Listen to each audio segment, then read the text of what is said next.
শান্তিপূর্ণ অবাধ সুষ্ঠু নির্বাচন হচ্ছে রাজ্যে।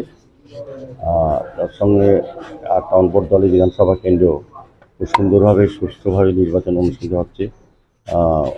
ব্যাপক উৎসাহ উদ্দীপনার সহিত আমি লক্ষ্য করেছি এটা আমার বর্দলী বিধানসভা কেন্দ্রের প্রতিটি পুলিং স্টেশনেই মানুষের ভিড় আছে এবং রামনগরও যেহেতু আমি প্রার্থী, রামনগরের বিভিন্ন জায়গায় আমি ঘুরেছি, বিভিন্ন পুলিং স্টেশন সকাল থেকে প্রচুর সংখ্যক মানুষ ভোটদাতারা পুলিং স্টেশনে সকাল 4টা থেকে লাইন ধরে আছেন। আপনার বিরুদ্ধে যিনি প্রতিদ্বন্দ্বিতা করছেন রতন দাস, তিনি একেবারে সকাল বেলায় কিন্তু অভিযোগ করেছেন যে তিনি নিজেও নাকি ভোট দিতে যেতে পারেননি, সেখান থেকে বের করে দেওয়া হচ্ছে, ভোটের লুট চলছে।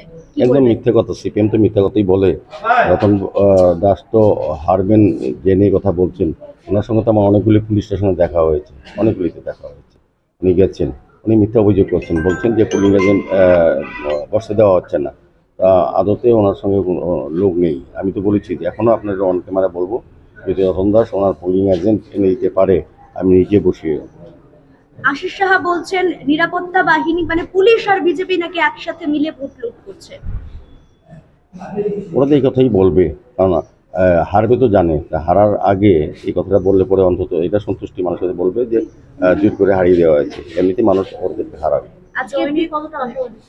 আজকের দিনে দাঁড়িয়ে কোনটা লোকসভা এবং বিধানসভা তো সবটাই 100% উপর আমরা আশাবাদী।